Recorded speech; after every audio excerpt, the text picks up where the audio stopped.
Hello! Salut! On se retrouve en direct des Pyrénées-Orientales pour cette nouvelle vidéo de notre road trip avec Jude à travers l'Europe. Aujourd'hui, on est à Villefranche de Confluent et comme tu peux voir sur nos têtes, enfin surtout sur la mienne, on vient de faire une petite randonnée à la grotte Notre-Dame de Vie. C'est vraiment magnifique, on commence cette vidéo avec une pépite.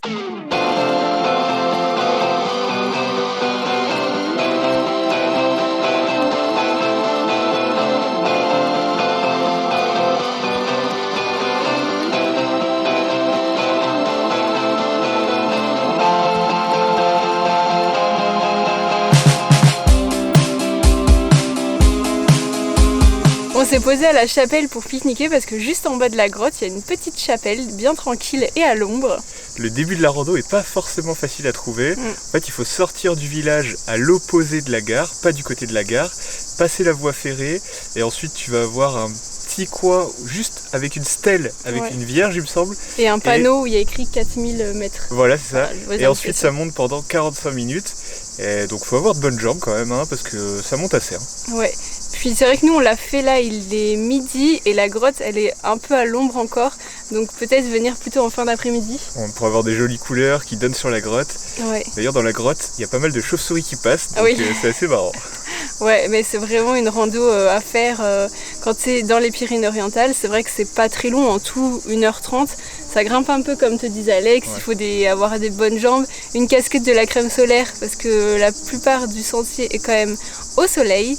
Et pas mal d'eau aussi, hein, parce que ça tape en ce moment. Ouais, et on te conseille de venir et de profiter de la vue parce que la vue est vraiment magnifique.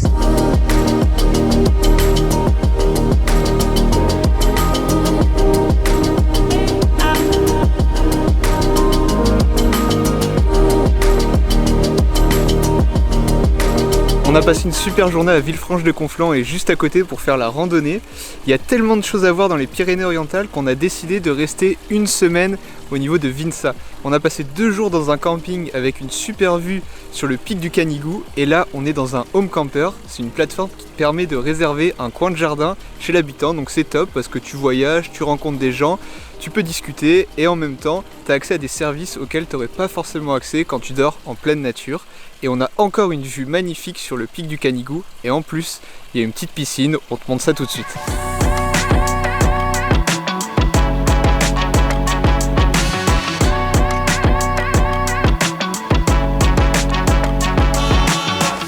Demain, du coup, le programme c'est de prendre le train jaune des Pyrénées et d'aller jusqu'à Tuès-Carença pour faire la randonnée des gorges.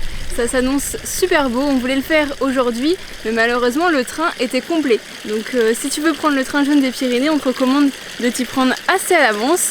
Bon, on a fait la randonnée de la grotte à la place, c'était magnifique.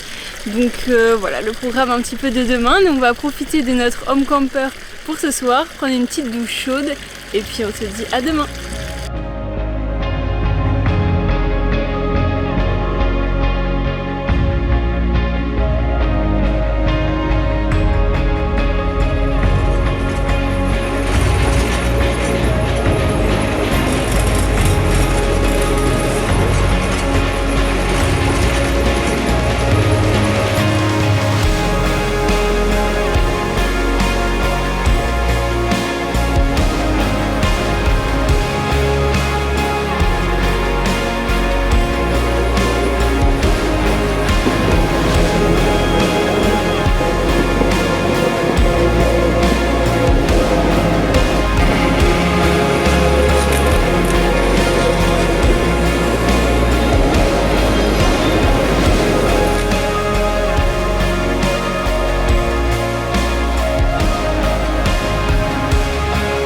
Ah, cette randonnée aux gorges de Carença, elle est vraiment impressionnante.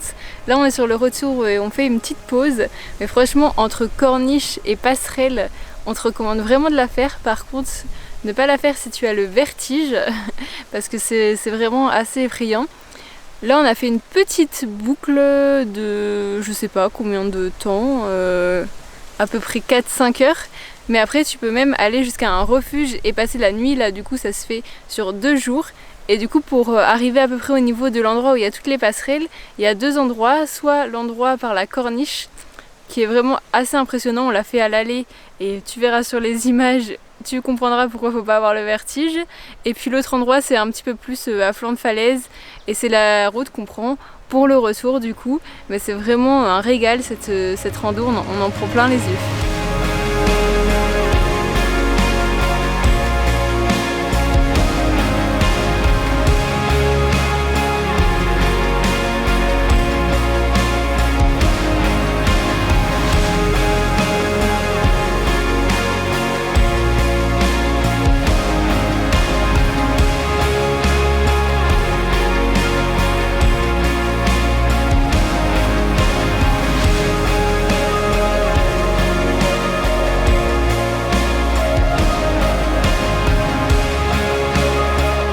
On a pris la route de Collioure où on va passer quelques jours sur la côte Vermeille avant de partir en Espagne. Et oui, enfin, on a déjà eu la réflexion de notre famille qui nous ont dit vous avancez très très doucement, mais c'est aussi un peu le mode de voyage qu'on a envie d'adopter. En fait, on est parti de Nîmes du coup il y a 15 jours et on a passé à peu près une semaine dans l'Aude, maintenant on passe à peu près une semaine dans les Pyrénées-Orientales et puis voilà, on y va tranquillement, comme on travaille en même temps, on visite pas tous les jours, c'est aussi pour ça qu'on prend notre temps. Là le soleil est sur le point de se coucher, on va se dépêcher pour aller prendre un pique-nique et admirer les criques de Collioure.